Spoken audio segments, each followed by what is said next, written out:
Hey everyone, welcome to Teal Tinted Glasses, episode number 34. We were just noticing that we could actually do this for 8 hours straight if we wanted to. We're going to save that for our summer charity telethon. What the charity is, I'm not sure. It might just be the Jerk Ian Fund.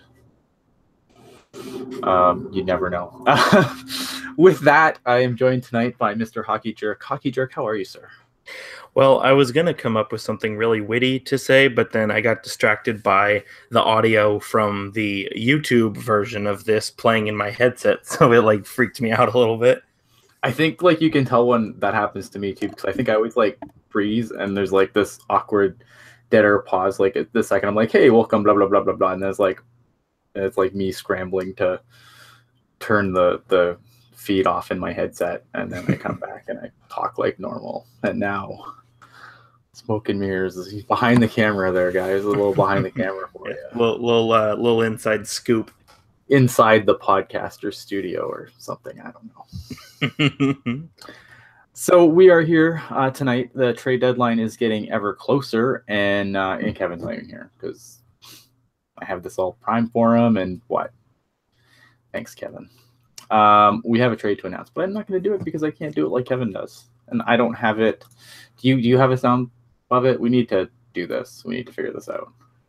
I don't have it readily available, but if you vamp, I might be able to find it. Oh, here we go. All right, I'm gonna vamp. So trade obviously deadline is coming. We have a couple moves that have trickled in so far. There's obviously probably going to be more to come, I think, at this point. Gonna say hello to everybody in the chat quick. Hello, chat. Sorry we're late.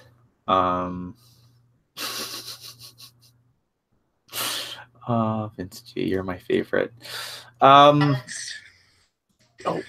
have a trade to announce. Yes. Awesome. Puck guy's gonna totally kick our butts now. All right, so we do have a trade to announce. The Los Angeles Kings and the Ottawa Senators make a deal. Dion Phaneuf and Nate Thompson, go to the Los Angeles Kings in exchange for Marian Gaborik and Nick Shore. Couple of just quick things about this trade. The Senators do retain 25% of Phaneuf's salary. If Phaneuf has played 54 games this year, he has 4 goals, 11 assists. He's 32 years old and has 3 years remaining on his monster deal. Marian Gaborik has played 30 games this year as has been injured like he has most of his career. 8 goals, 8 assists. He is 36 years old and has 3 years remaining on his deal as well.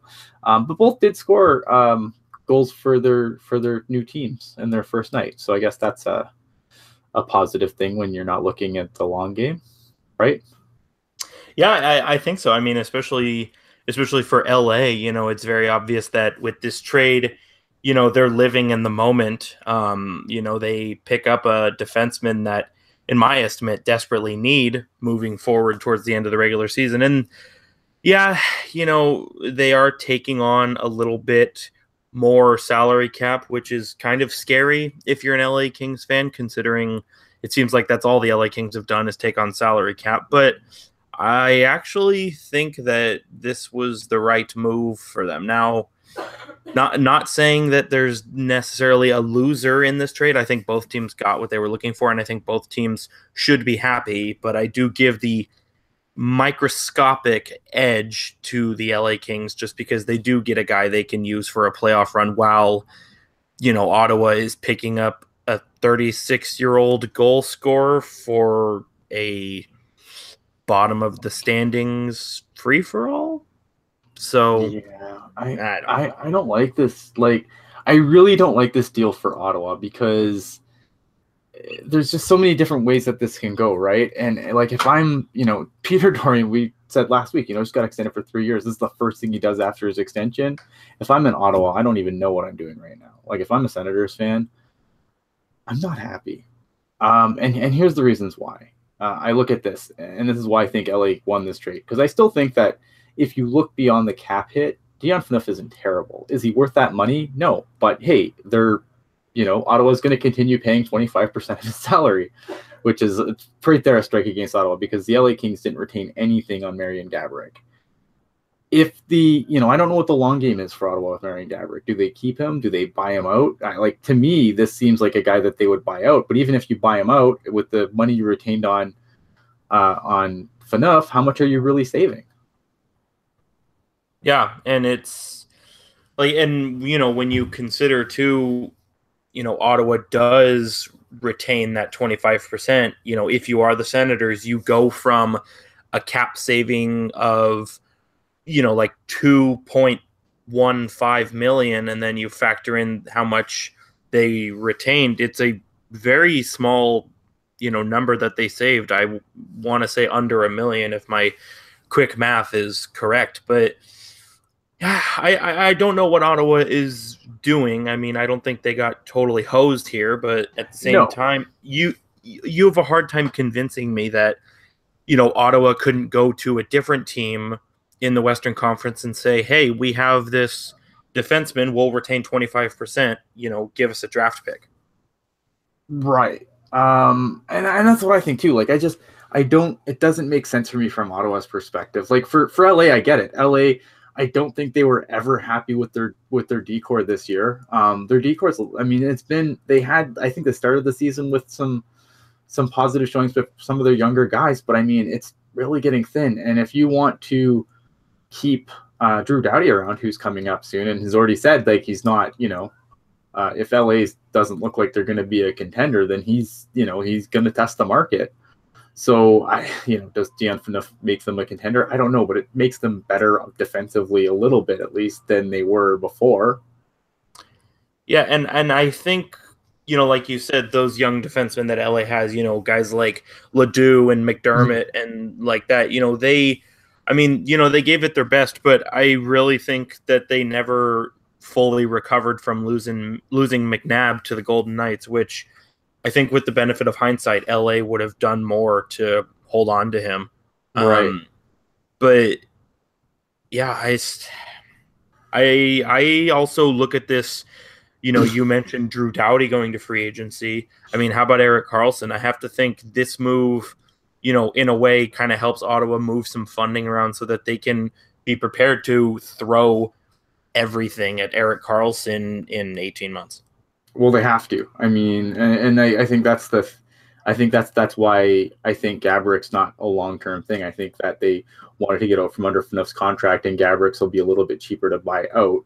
Again, I go back, then why are you retaining 25% of Phaneuf's salary at that point? Because you're still locking up cap. But I agree. I think that they're going to take money and they're going to throw it at Karlsson. I think they're going to throw money at Stone. I mean, they have to, right?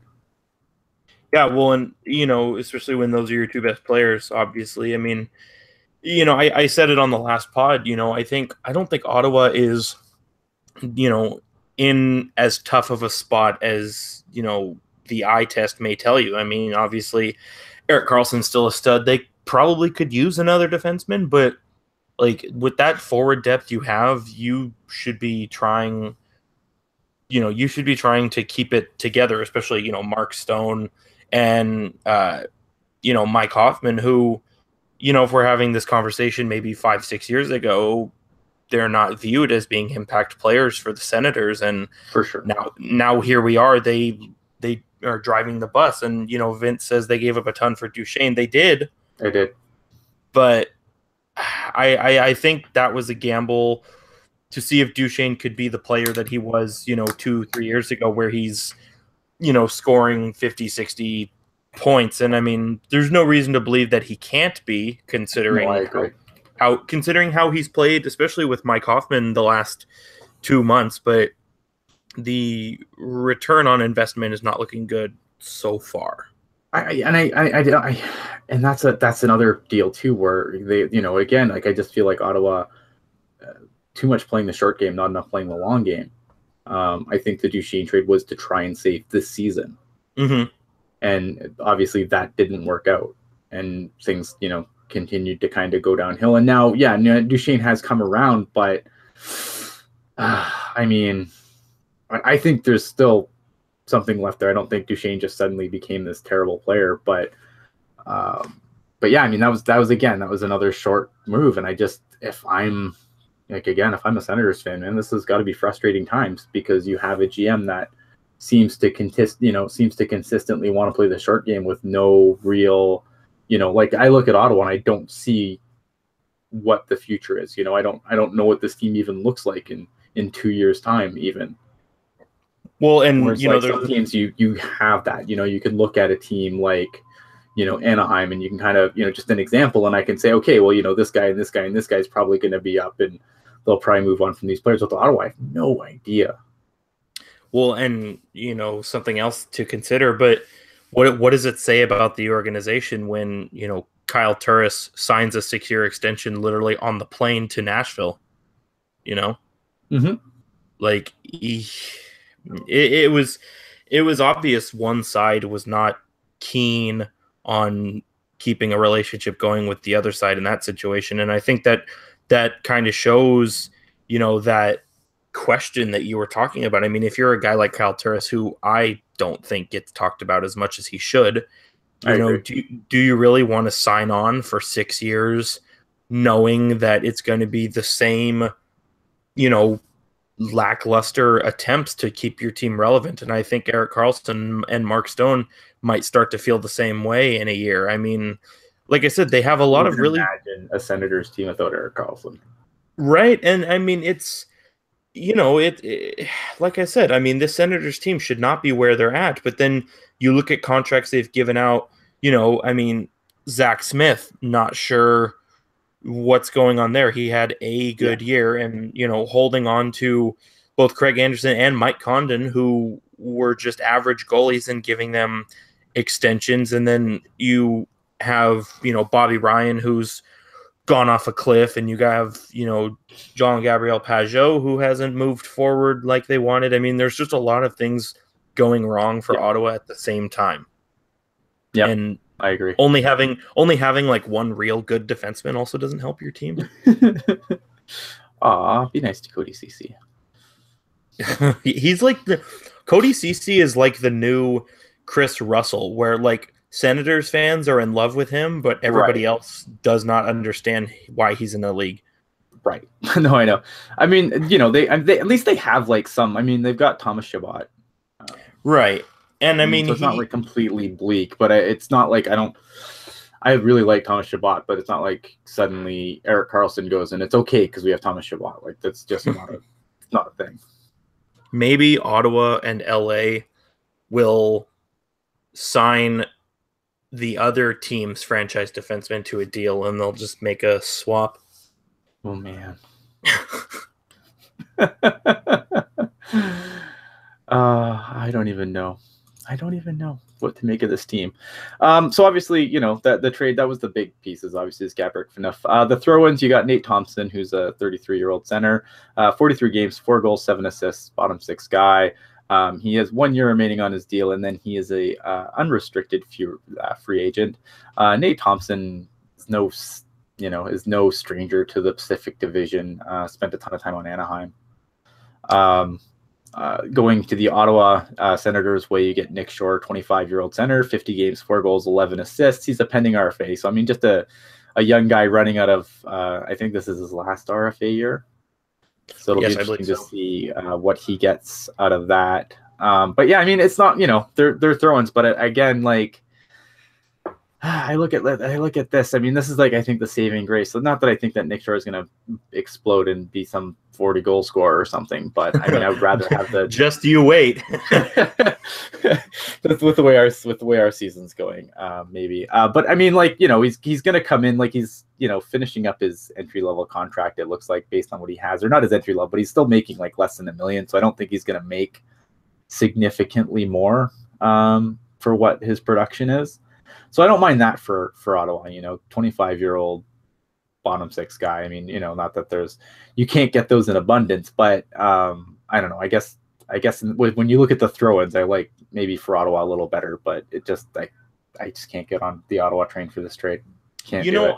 And you mentioned Nate Thompson, and I didn't really consider this when I first read the trade, but you think about it, like you said, I mean, he knows the Pacific Division very well. He knows that very tough style of play that is, played in the Pacific Division. And I think, I have the luxury of, having good I guess, rapport with other, angry sports fans on Twitter that aren't Sharks fans. So, I kind of get to know what's going on, and I think this.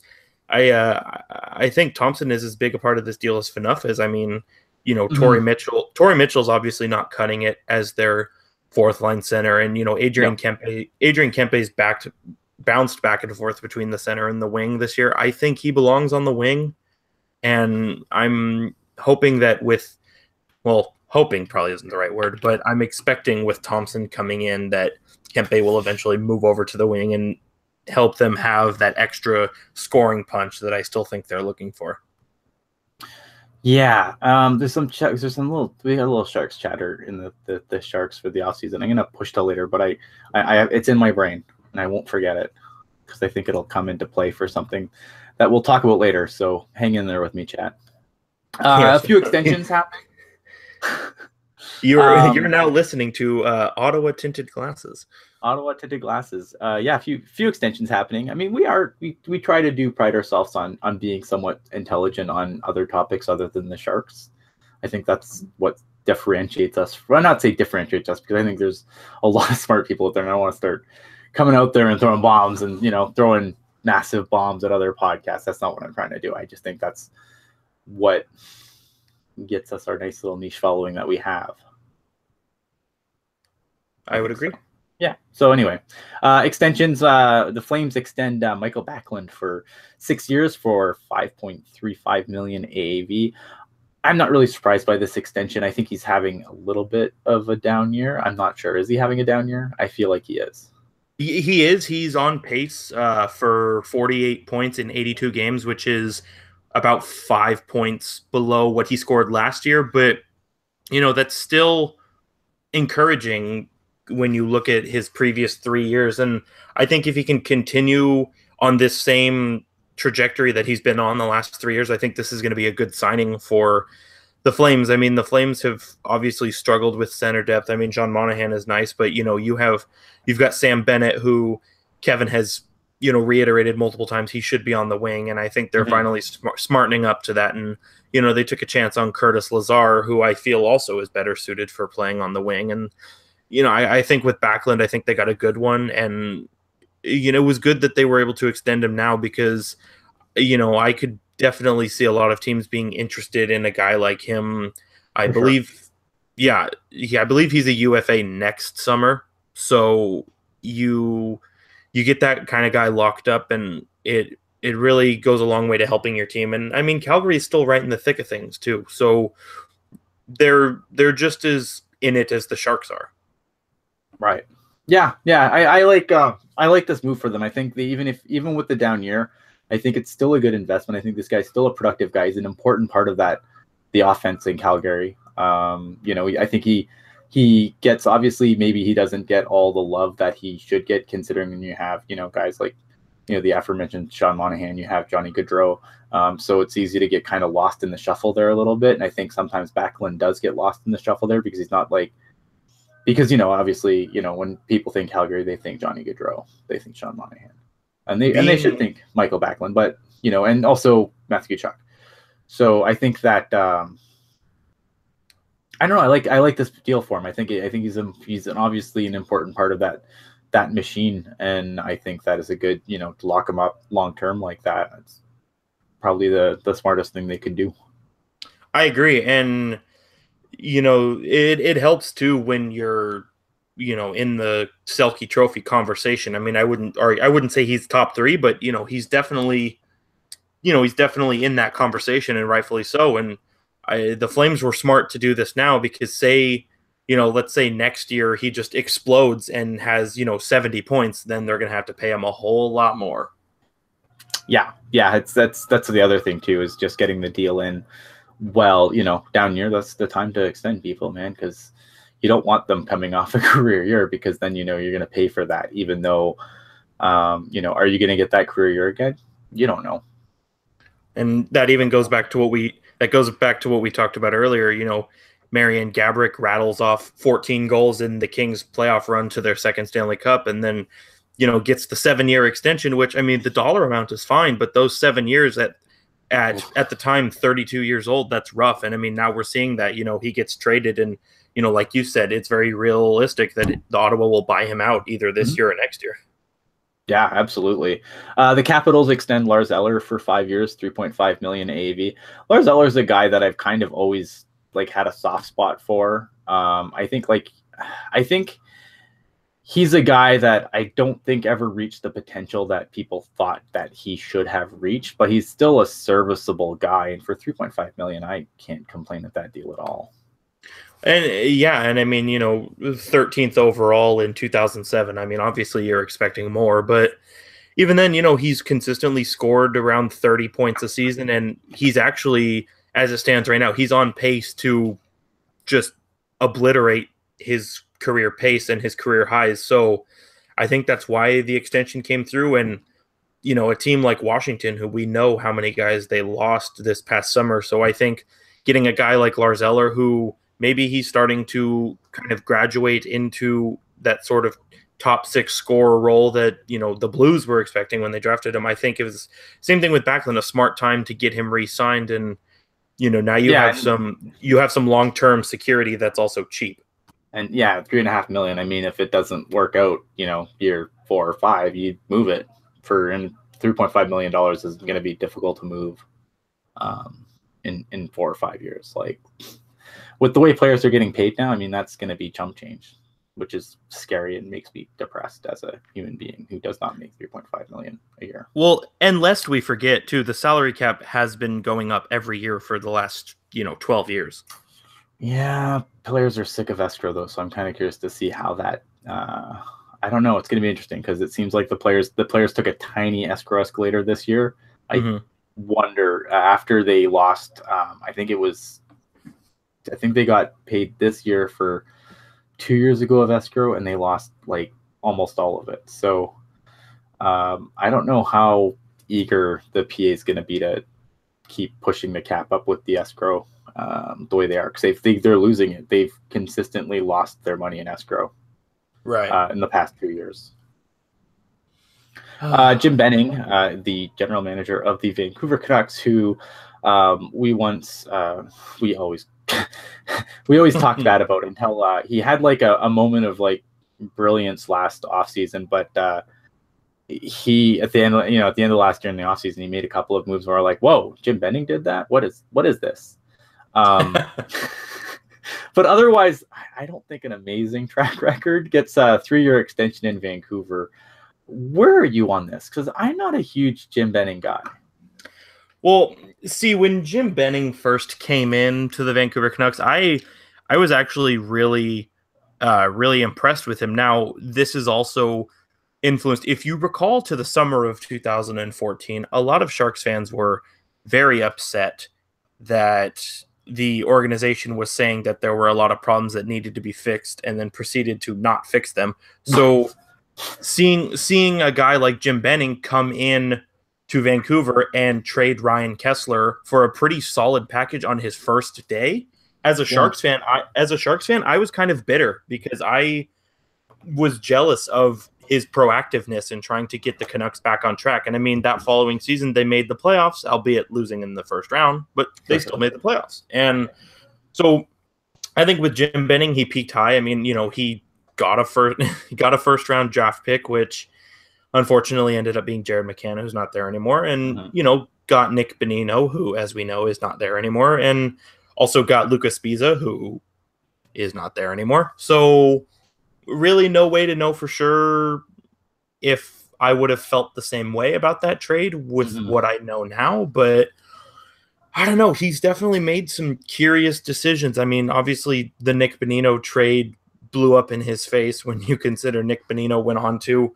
pick up a couple Stanley Cups and factor into those runs, and, giving up on Jared McCann, obviously not smart either, considering the prospects that he had. That was kind of the previous. That was damage done by the previous regime. That would have been you could bring in a new GM to the Sharks and have him trade Mirko Mueller, and you could say, well, that. But I think that the damage done by the previous regime to the player just wasn't. See, Jake Virtanen's kind of come back around, but I don't know. See, if I'm recalling correctly, I believe that Jim Benning was the one who drafted Virtanen and McCann. Did he? See, I I'm believe confused. Maybe he did. Maybe he did. I believe he did, which is really really goes to show you how interesting this extension is. And he traded him for Eric Goodbranson, who I personally have never been a fan of. No. And you see, I don't want to say random, but you see guys who write for various Western Canada newspapers who are saying, teams are looking at Goodbranson for like a 4-year, $4 million deal, and that's supposedly right about where he should be. I literally laughed at that. Like, I'm a little overrated.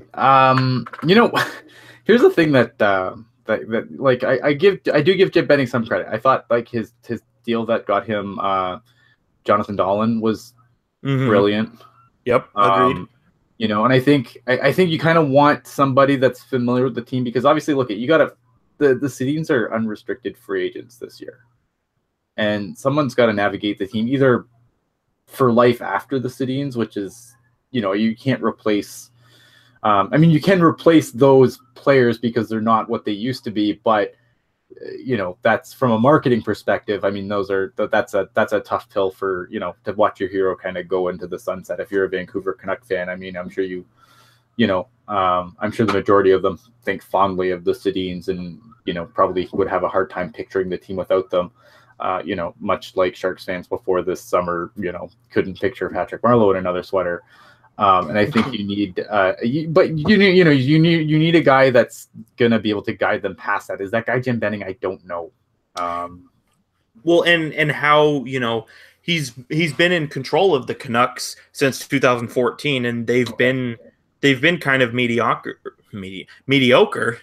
Words are hard. They've been kind of mediocre the whole time, and it took him 3 years to trade off guys like Yannick Hansen and Alexander Burrows. I mean, if that's an indication of where he thinks the franchise is, I agree with you. He is not that guy. Now, he may surprise us. Like, if he, traded the Sedins, I think I would rate him a little higher. I think the Vancouver Canucks need to move on from the Sedins.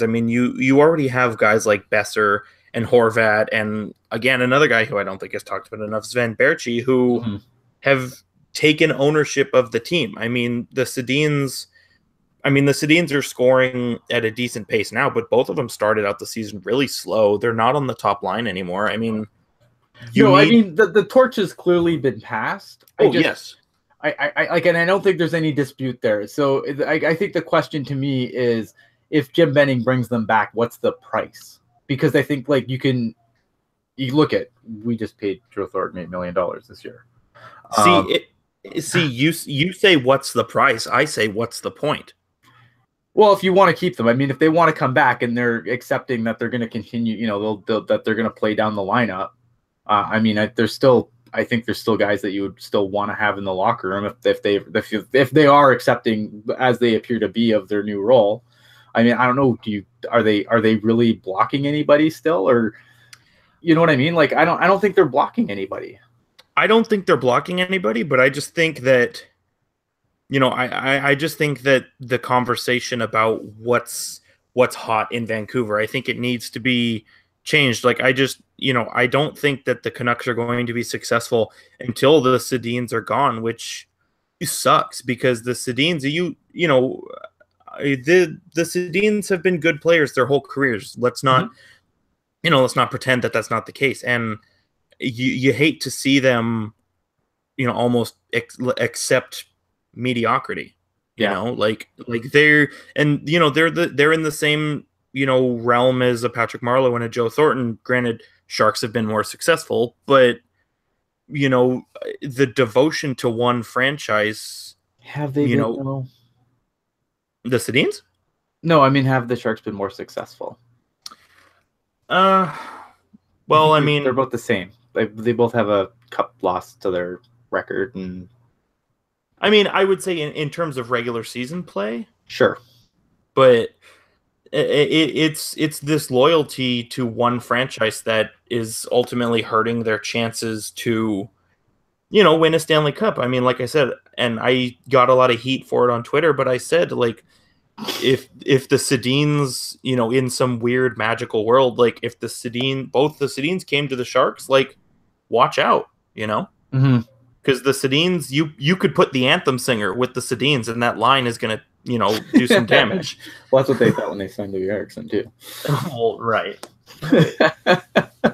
Yeah, I mean, I like the. I mean, there's a lot that I like. Like there's some things that I like in Vancouver. I mean, they've got a good. They're starting to get a good crop of young players. Mm-hmm. I think they need Thatcher Demko to move, like, to be ready sooner than later, because I think that's a big problem for them right now. I mean, I've never been a Jacob Markstrom guy, Mm-hmm. and I've been very vocal about my dislike. And the Sharks just played them yesterday, and Anders Nilsson hasn't won a game since November, so that's a problem. Yeah, and I agree with you. Vancouver they've got a nice crop coming in, and I feel like the fun thing to do is to make fun of Vancouver just because of how bad they've been, but I would say that their long-term prospects look better than the Sharks do. So yeah. I mean, it depends. Like Jim Benning's coach, because sometimes he does some really silly things. Although, at the same time, I mean, some of them has worked out for him. I was really skeptical of the Vanek signing, and it's been okay for them. Yeah, he's going to get them a very nice draft pick. Probably. I mean, we did say that at the start too, so that'll be interesting to see. It's going to be interesting to see what happens with the deadline. I'm kind of curious. I mean, this is the most excited I've been excited for a trade deadline in like 2 or 3 years. I think we're going to be sad. I think we'll be happy for other teams. I think we'll be sad for ourselves. That's probably true. Like, I'm excited for the trade deadline as a whole. I'm not excited for the trade deadline at all as a Sharks fan. No, not at all. Especially because I don't know. Either the Sharks. This is what's going to happen. Either the Sharks are going to be better off standing pat and they're going to make a move, or they're going to be better off making a move and they're going to stand pat. Yeah, or they just sell. Fire everybody. Fire everyone. So speaking of the Sharks, good segue. Obviously, in recent news, Hurdle went down. Didn't look good. When I saw the replay, I didn't see it in live, but I did catch the replay of what happened to him. That's kind of scary. Again, we heard this with Joel Ward. It's not as bad as it looked, but there's no timetable for his return, and Joel Ward, I remember them going, and I feel like maybe the media kind of jumped the gun on his thing a little bit, because I don't remember the team ever changing his status, but I know we said last week that, last week we were talking, and then the day after the podcast, it comes out, it's not that bad, and he's day-to-day. Now he's been changed to week on the Joel Ward front. So now we don't know where Hurdle is at. We know it's an upper body injury, which could be good. I mean, it's not a leg it's not a lower body injury. With Hurdle, I think that's positive, because it seems like every time he gets a lower body injury, he needs, significant surgery done. So, is there a silver lining? I guess it's that. Unless he starts needing surgery on his upper body, then we're probably in trouble. The thing that concerns me, and now I, like you, I only saw it on TV, so didn't get to see it live or whatever, but looked like a hand, wrist, shoulder kind of injury, and right. It's scary when you think about that. On that Couture line, Hurdle's been taking a majority of the faceoffs. Yep. And let's say Hurdle's cleared to come back and play, and that's all fine and dandy, but if he can't win a faceoff, then that line's in trouble.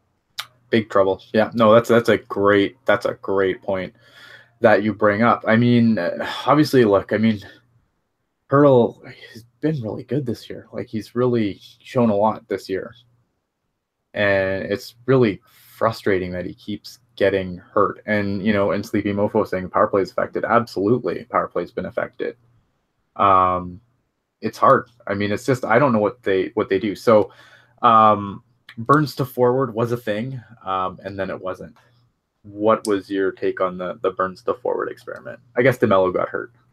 Yeah, DeMello did get hurt, and that forced Burns back to defense. But then DeMello came back, and Burns stayed on defense. So I don't, I really don't understand the logic. I mean, I'll be honest. I was a little fanboyish when I saw Hurdle was gonna, or I'm sorry, Burns was starting on the right wing because I very much enjoyed him playing forward. But I mean, he's a defenseman, Yeah. and there was no way around that. There's no magical solution. Like he was going to be there one way or another, and I'm wondering if Burns going back to defense. I wonder maybe DeBoer goes with 7 defensemen, or maybe there's a forward help, whether it's an injury return or a call up or a trade that we just don't know is coming.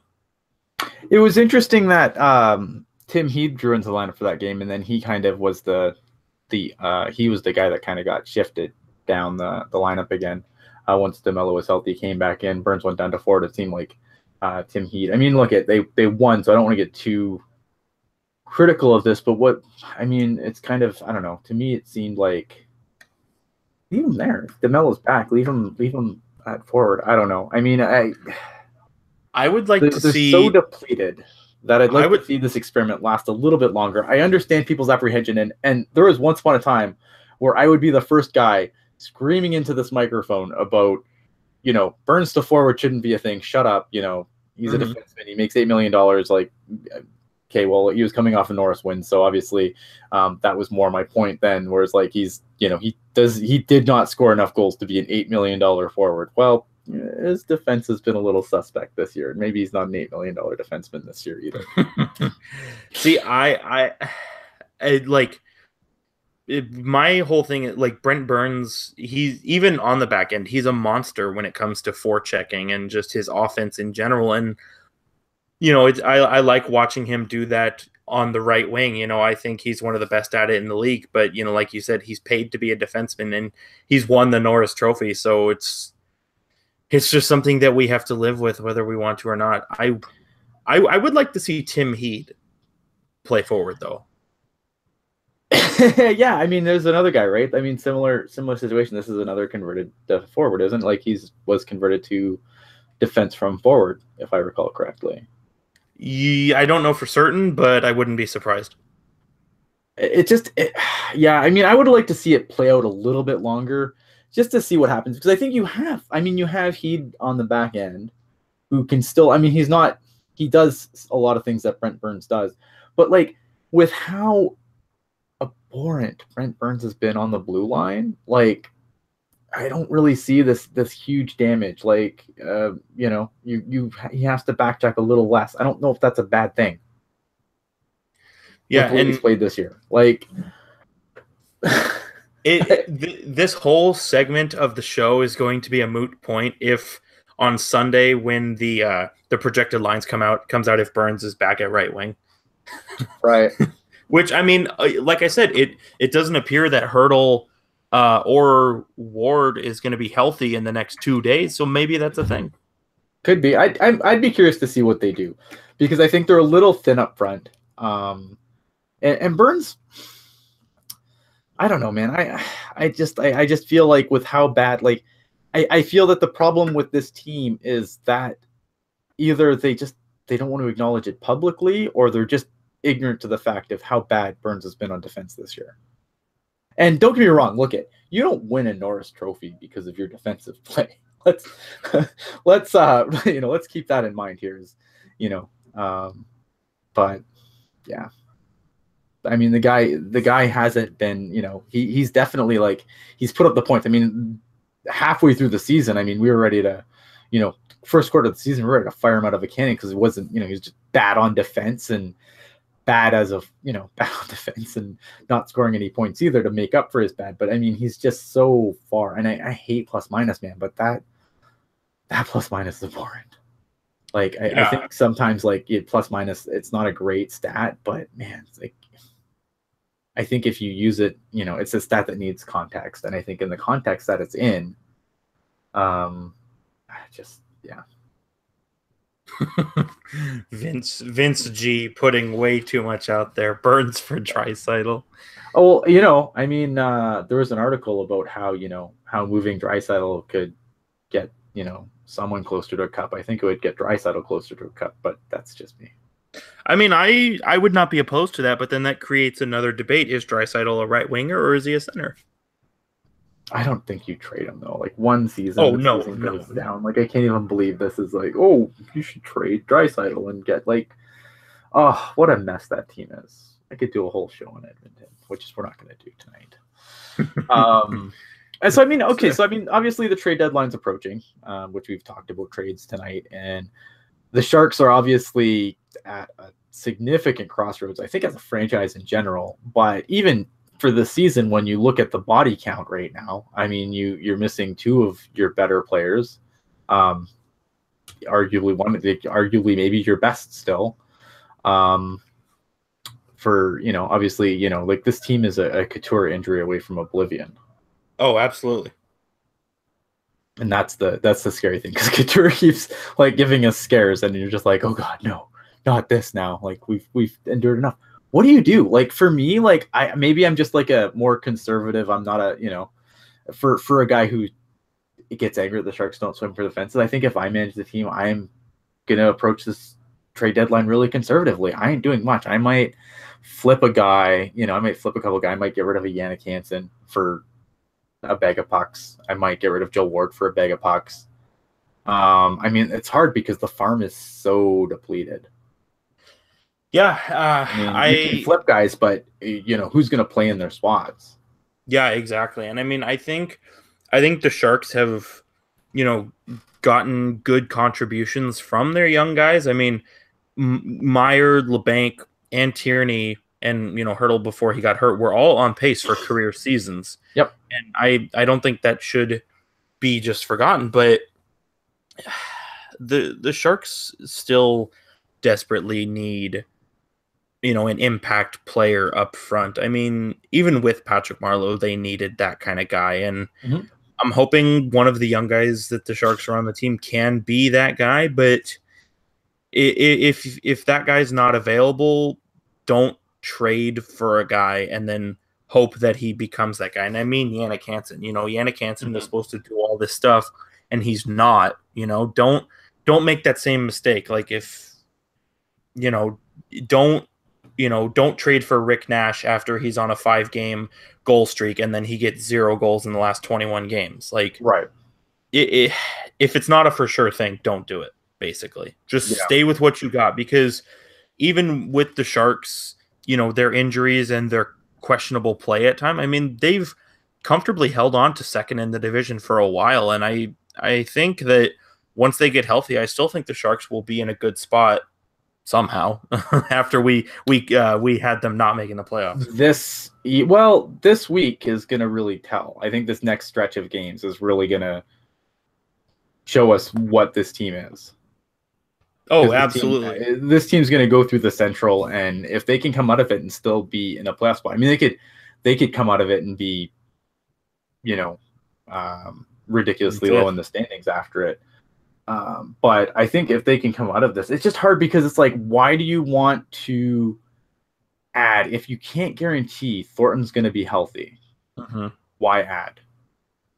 Yeah, exactly. Unless you're trading for a guy that's going to be here for the long term. I wouldn't add a rental if I don't know Thornton's going to be healthy, because I still think that, you know, as much as Thornton isn't the player that he was 5 years ago, he's still a significant piece of this team's offense. And, you know, the team's kind of always gone, you know, where Thornton goes, the team goes.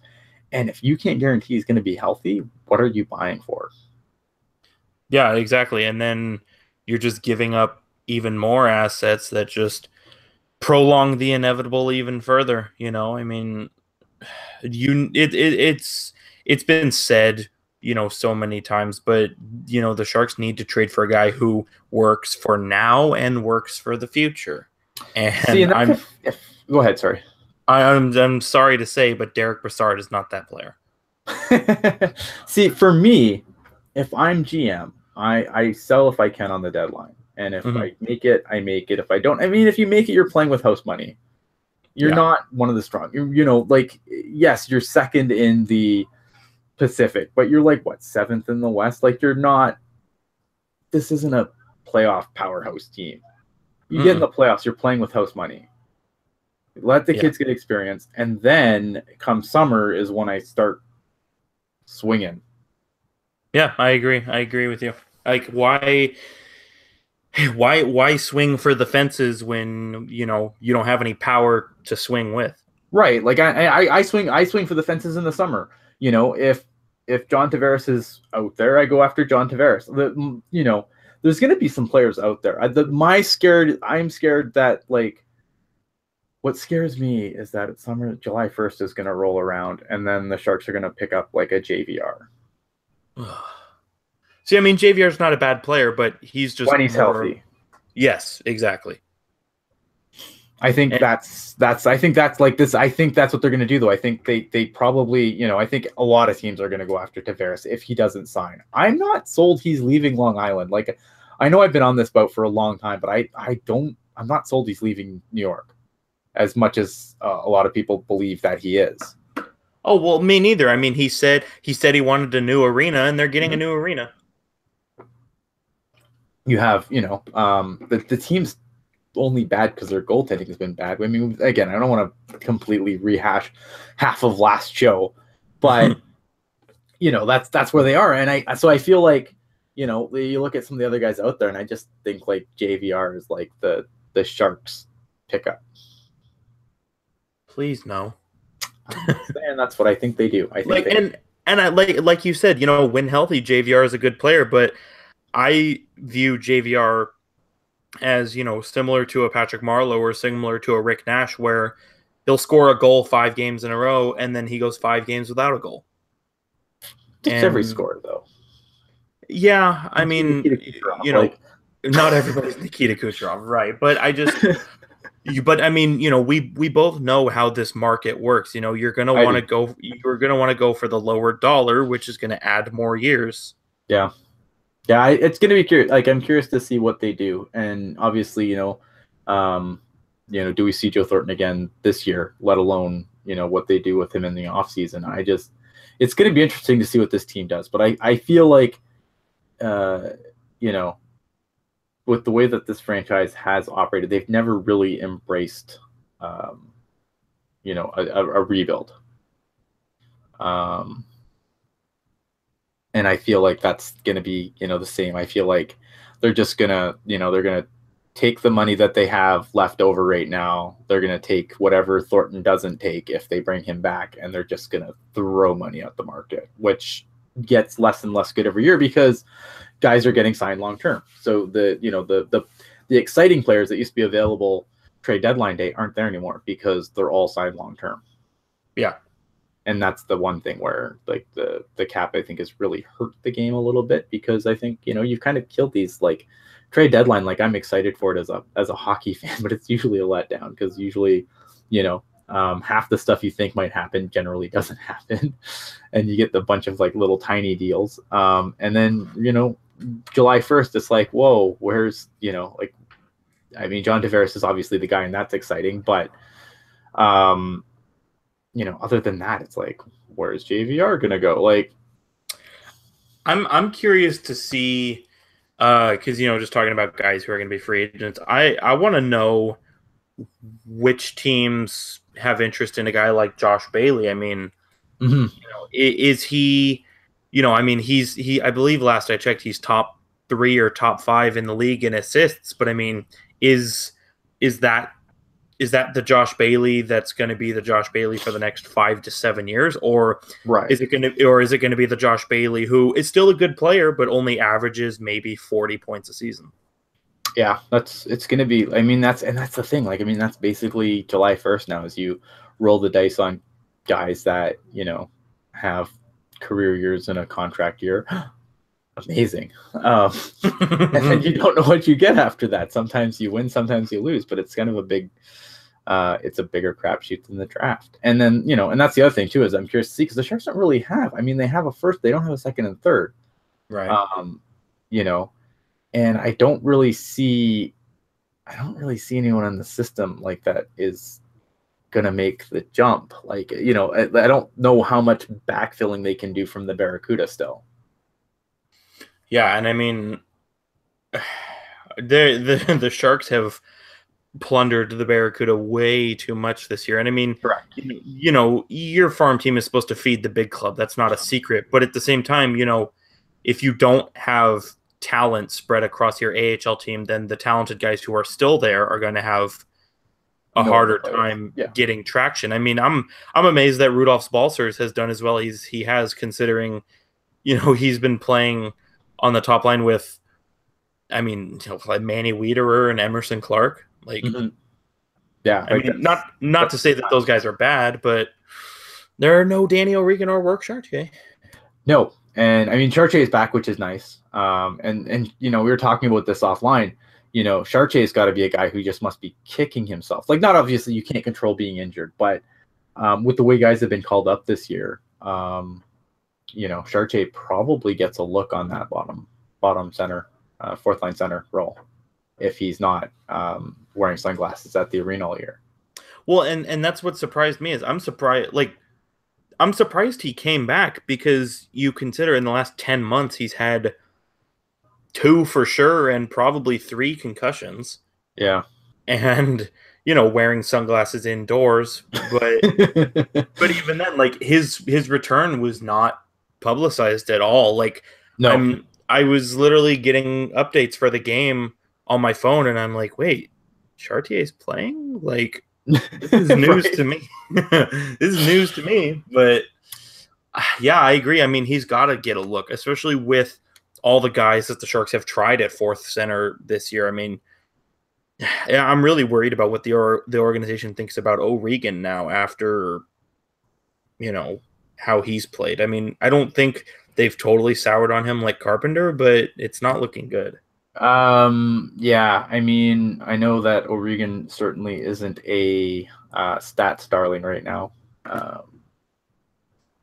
So I know that's not going for him. It's going to be interesting to see, because I think, like, I don't think they soured on it. I just think they've, you know, I'm at the point where I feel like this again is another guy who he needs to play on the wing in the NHL. Like, he's just not an NHL center, and that's I feel like if you put him on the wing, that's fine. Unfortunately, you can't really. You can't really move him to the wing, though, because, like, the guys that would replace him at center aren't much better at center. Yeah, Joel's not a center. I liked what I saw from Barclay Goodrow. I like Barclay Goodrow's as how he has played as a center. But I don't know. I mean, I feel like that's a guy who, like Danny O'Regan, I think if he gets a chance on the wing, you know, I think that he could do stuff. But I would think that, you know, I think that this season's been a little bit disappointing for him, at least on the NHL side of things. And especially considering, you know, the season he had in the AHL last year. I certainly was expecting him to make the next step, and I thought he was going to challenge for a regular spot this year. I thought Sorensen had a regular spot locked up. I mean, that's just the kind of year it's been. Like, I really thought Sorensen was going to be just in the lineup, and he's another guy that's had a really hard time sticking in as well. Although he's kind of, you know, press box purgatory. Yeah, and I mean, he had a goal last night, so hopefully that's a sign of things to come. I mean, I don't know if you saw his goal, but oh my God, that was pretty. Yeah, I saw that. Filthy shot. Filthy. But I hopefully it's a sign of things to come, because he is a guy who, you know, I too was expecting him to just have a roster spot for him. But, you know, as we both know, he had a very underwhelming preseason. Yeah. Yeah, he did. I mean, and, you know, it's going to be interesting because, like, there's a lot of talk about, like, how potentially stacked the Barracuda could be again next year when you have guys like Gregor, Gambrell. But again, like, you know, one thing with Gambrell is this a guy, I believe he's a junior right now. Is he going to forgo his last year of college? I don't know. I'm not sold. The Sharks seem to love playing with this fire where they let their guys stay in college for 4 years and then hopefully sign them before August. And they haven't been burned yet. But, you know, this is another, you know, there's some questions there. And I don't know. Latunov's another guy that could make the jump. I can't again, I'm not sure where he's at as far as years of college. I feel like he could be a potential move over to the Barracuda. It's going to be interesting to see what they do. I still think at the end of the day, I still think it's the defense that needs the most help. Yeah, no, and I don't disagree there. I just don't know. The Sharks don't really have much there, though. Like, when you look at guys that are not playing, like, their defensive prospects aren't very good. The ones that are in the NHL already. Well, yeah, and Jeremy Waugh getting hurt doesn't help things either. I mean, Zach and I have both been very complimentary of Jeremy Waugh this year, and then he gets hurt again. I mean, they have the defenseman they drafted. They drafted a defenseman in the last draft, but I don't think he's ready for the AHL yet either. So it's like, what are you going to do? I mean, you have Bergman playing down in the bottom pair now with the Barracuda, so that's not promising. Jeremy Watt had good, but I mean, it's just like, I don't know. I mean, and the Sharks are in an okay place defensively, I think, on the big club, but on the club, I don't know. On the baby Sharks and the Barracuda, I don't know what you do as far as to bolster that up. Unfortunately, I think you just have to ride it out. But I could see, honestly, I could see the Sharks see what kind of interest is out there for a guy like Bergman. I mean, Bergman's been there the longest. Bergman's been with the Barracuda since day one, and he's keeps getting passed by guys. Yeah, I don't know about. Yeah, I don't know. I don't know what they do. We've got the Peter DeVore All-Star team: Hanson, Ward, Martin, Heed, O'Regan. The PDD man, press box All-Stars. Oh my God, that's wow. Just some other news, quickly. Just as we're talking about the AHL a little bit, Iowa Wild extend their deal with the Minnesota Wild for another 5 years. So that's interesting stuff. Have you watched any Olympic hockey? I'll be honest, I've watched zero Olympic hockey only because waking up at 4 a.m. is difficult when you don't usually go to sleep until like 1 a.m. All I know is that Russia lost. Oh, sorry. The artist formerly known as Russia lost their first game. I was going to say, what's a Russia? I've never heard of that. What's a Russia? I don't know. The artist formerly known as Russia lost their first game. The U.S. lost their first game, but Canada did not lose their first game. That's all I know. Booyah. I could be wrong, but I believe the next game for the Americans is against the OAR, the OR, as we called them. I'll be sure to prepare that GIF for Twitter.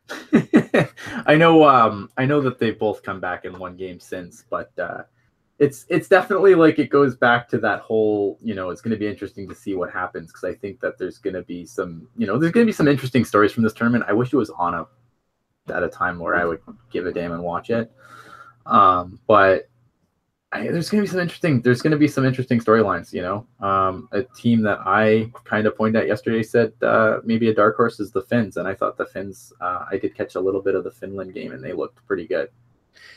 Yeah, I think this tournament, I think, is going to be huge for, I'm trying to think of another clever name for them, but it's going to be huge for the OAR just because, how many years have they, their past life counterparts have been the favorite to win the tournament, and then they just fizzle out. And right. I think they really need to take advantage of no NHL players this year and win. If they don't win, they have to close. I already said it last week. They closed. They're just no longer a country. They just closed. Yep. You heard it here first. The Olympic athletes from Russia are going to win the medal from the Olympics. If they don't, then Russia closes. Yeah. Aside from that, I mean, I think we've pretty much covered everything that we wanted to cover tonight. So go us. Yay. Yay. You guys in the chat, you guys have been awesome as always. If you are new here, you should hit the subscribe button. You should hate subscribe to us. If you don't like the show, you should just hate watch us. Also, yeah, the women's game. I guess I should not. I should have brought that up too. I did watch a little bit of the Canada-US game. I think I caught the very end of it. That was those players love each other. There's a lot of love there between the Canadian and US women. Oh yeah, definitely. Man, that was interesting. Man, that game is the women's game has come so far from when it debuted in Nagano. It's so much faster than it used to be. I mean, it's amazing. And it's great hockey. And it was fun. It was fun to watch when they had the US Canada exhibition game at the SAP Center. I was there, and it was an incredibly fun game to watch. It was definitely a nail biter and interesting from start to finish. And so, unfortunately, I haven't seen any Olympic hockey this tournament. But if that game was an indicator, then I am kicking myself for not watching it earlier. It was good. I mean, what I caught, I got home from work and I just kind of threw it on, and it was pretty good. And the hey, there you go. The thing about it is the only slight I have against women's hockey, it's not really a slight, it's just that it needs to, I just want some of the other countries to catch up a little bit. Mm-hmm. I mean, it's right. Just, that's the only thing about the women's game that bothers me, because those Canada-US games are fire, man. They're just amazing. Like, every matchup between them is awesome. Win, lose, whatever. Like, it's fun hockey to watch. I just wish that some of the other countries would catch up a little bit. Yeah, I mean, it'd be nice, but I feel like you said, the women's hockey programs everywhere as a whole have come really far, and so hopefully for the next Olympics, some other teams can kind of throw their country into the conversation for gold, and right. I feel like we're not there yet. Yeah. Yeah, I just don't feel like we're there yet. I feel like it's okay. Who's going to win bronze, but Canada and US are going to get gold and silver. Mm-hmm. Yeah. And until we can change that conversation to be like, oh, hey, and just throwing a random country out, I don't, until we can say, oh, well, if maybe the Finns can break into the gold medal game, like it's just not something that we're seeing yet, unfortunately. But I have high hopes for it going forward. Anyway, final thoughts, Mr. Hockey Jerk. Oh, final thoughts. Well, if you've been on Twitter in the last day, you know that Vince G and I are planning the TTG Foreseen face-off. We are keeping track of how many foreseen points all of us here at the pod get throughout the season, and we are going to come up with some kind of bragging rights prize thing. I don't know. Maybe that'll be for the 8-hour broadcast in the summer. The 8-hour summer marathon. Yes. Other than that, you can follow me on Twitter at hockey_jerk, where I will tell you until you don't want to hear it anymore that I am not a Pittsburgh Penguins fan. Lies and propaganda. I am Ian Reed. You can find me on Twitter at IanBlogsHockey. And I actually plan to blog some hockey coming up. I was going to do it today, and then I had a nap instead. But I'm coming back. It's happening. So stay tuned for that. Other than that, guys, always appreciate you guys spending your Friday night with us. We'll let you know when the next show is as soon as we know. But other than that, man, have a good night. Thanks for watching, and peace out.